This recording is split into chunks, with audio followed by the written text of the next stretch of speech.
Assalamualaikum warahmatullahi wabarakatuh. Perkenalkan, nama saya Mira Fatukoloba dengan NIM P2116, mahasiswa Stikes Geraha Edukasi Makassar, Prodi S1 Keperawatan semester 2. Di sini saya akan menjelaskan 3 materi dengan materi pertama yaitu Understanding We Nursing Need Critical Thinking Skill. Yang pertama menjelaskan tentang berpikir. Berpikir adalah proses tindakan statis, dapat berubah-ubah setiap saat dan bersifat dinamis. Yang kedua, kritis atau kritikal.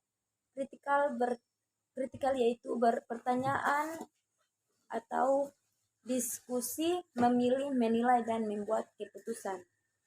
Selanjutnya, critical thinking. Critical thinking ditunjukkan pada situasi, rencana, dan bahkan aturan-aturan yang terstandar dan memenuhi dalam pembuatan keputusan. Selanjutnya, critical thinking investigasi terhadap tujuan guna mengeksplorasi situasi, fenomena, pertanyaan atau masalah untuk menuju pada hipotesa atau keputusan secara integrasi. Berpikir kritis adalah proses kognitif atau mental yang mencakup penilaian dan analisis rasional terhadap info atau ide, serta merumuskan kesimpulan dan keputusan. Selanjutnya, menurut Abraham 2004, berpikir kritis adalah proses untuk mengaplikasikan, menghubungkan, atau menciptakan atau mengevaluasi informasi yang dikumpulkan secara aktif dan terampil. Berpikir kritis dalam keperawatan merupakan komponen dasar dalam mempertanggungjawabkan profesi dan kualitas keperawatan. Pemikir kritis dalam keperawatan menunjukkan kebiasaan mereka dalam berpikir, kepercayaan dari kreativitas, fleksibilitas, pemeriksaan penyebab atau anamnesa, integritas intelektual, intuisi, pola pikir terbuka, pemeliharaan, dan refleksi. Selanjutnya, tujuan berpikir kritis. Tujuan berpikir kritis yang pertama adalah mengikuti pendidikan ke jenjangan yang lebih tinggi. Yang kedua, menerapkan profesionalisme. Yang ketiga, pengetahuan teknis dan keterampilan teknis dalam memberikan asuhan keperawatan. Selanjutnya, freely. Berpikir kritis diperlukan untuk mengembangkan kemampuan atau analisa kritis ide advokasi. Freely berpikir kritis menggunakan kemampuan dedukasi dan induksi pengambilan keputusan berstandar fakta. Selanjutnya ada 5 metode berpikir kritis. Yang pertama adalah Dedebale. Yang kedua adalah individual decision. Individual perbedaan dengan dirinya dalam proses pengambilan keputusan. Dan yang ketiga adalah group discussion. 4.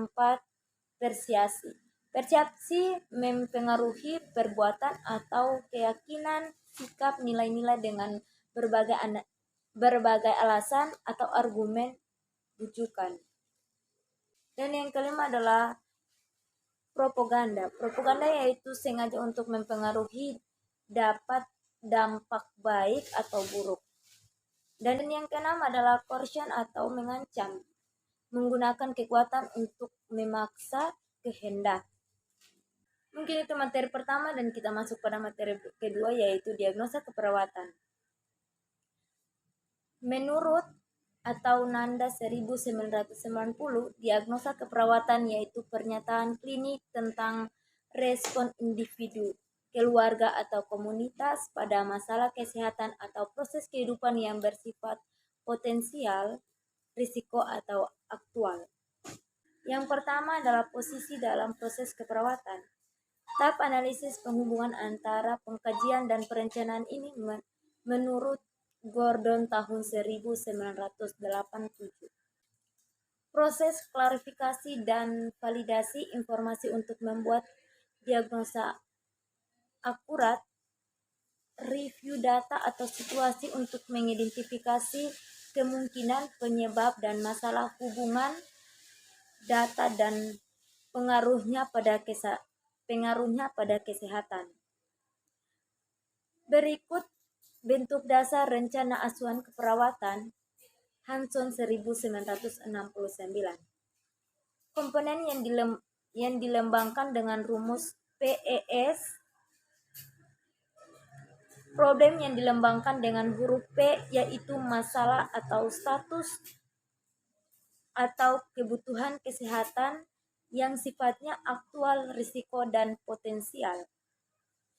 Yang kedua etiologi yang dilambangkan dengan huruf E yaitu faktor penyebab, lingkungan, perilaku, interaksi klinik, dan lingkungan atau faktor eksternal berhubungan dengan. Tanda dan gejala yang dilambangkan dengan huruf S yaitu data yang dimanifestasikan oleh tipe atau label. Yang pertama potensial atau wellness, yang kedua risiko atau risiko tinggi, yang ketiga aktual, yang keempat sindrom, yang kelima kemungkinan. Tipe dan komponen. Aktual, label, gambar diagnosis, karakteristik, tanda klinis, subjektif dan objektif, faktor yang berhubungan, faktor etiologi yang mempengaruhi status kesehatan, patologi, treatment, situasi perkembangan. Contohnya, tidak efektifnya bersihan jalan nafas, keterbatasan mengeluarkan sekresi berhubungan dengan sekresi kental dan berlebihan. Tipe dan komponen dari risiko atau risiko tinggi.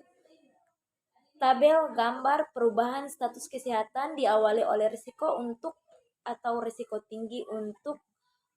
Faktor risiko, situasi yang meningkatkan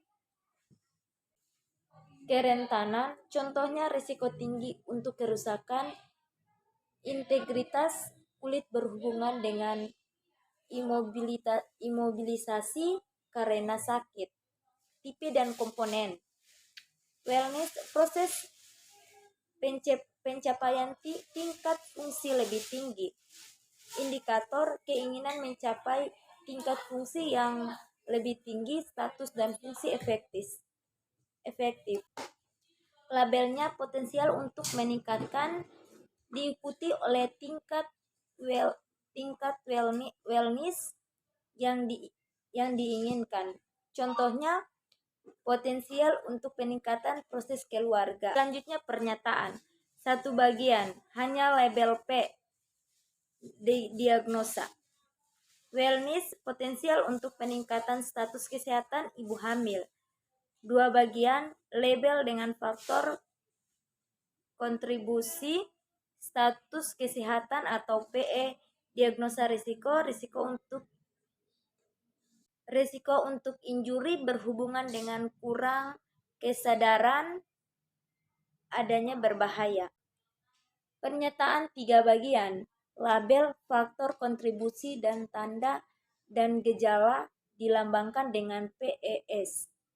Diagnosa keperawatan keluarga, diagnosa tunggal, menggunakan format PES. Rumusan, label tambah masalah tambah pada keluarga bapak inisial kakak tambah khususnya pada inisial individu yang bermasalah tambah berhubungan dengan etiologi atau faktor risiko tambah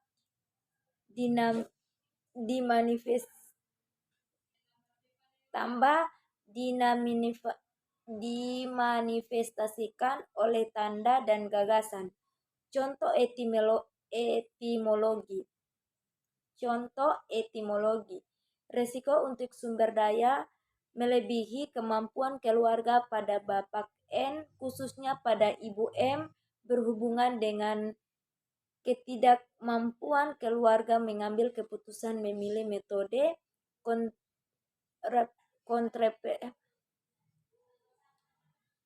kontrasepsi efektif. Mungkin itu saja penjelasan dari materi kedua, kita masuk pada materi ketiga.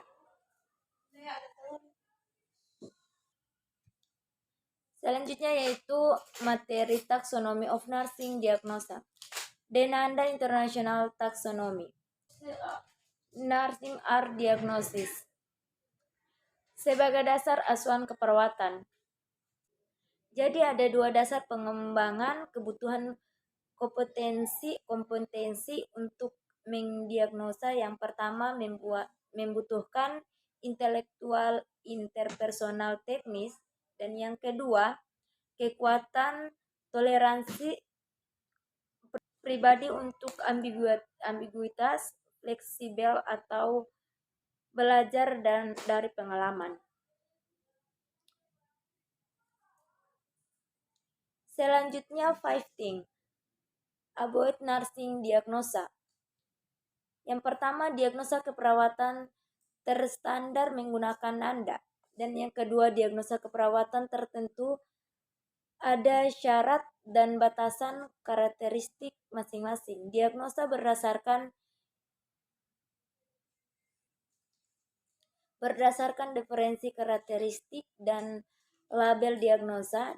Dan yang ketiga yaitu diagnosa keperawatan tidak ngawur, tidak berdasarkan feeling atau kayaknya, tidak sekarang berdasarkan perasaan. Dan yang keempat, diagnosa keperawatan tidak dibuat sendiri, harus sesuai dengan daftar diagnosa Nanda. Ada saat berpikir kritis tapi bukan dengan membuat aturan baru. Dan yang kelima, diagnosa keperawatan identitas. Prinsip diagnosa pengkajian. Tidak ada pengkajian, tidak ada diagnosa. Pengkajian tidak lengkap, maka diagnosa salah. Pengkajian lengkap belum tentu diagnosa benar. Mungkin itu saja pemaparan materi dari saya. Kurang dan lebihnya saya mohon maaf. Sekian dari saya. Wabillahi taufiq wal hidayah. Wassalamualaikum warahmatullahi wabarakatuh.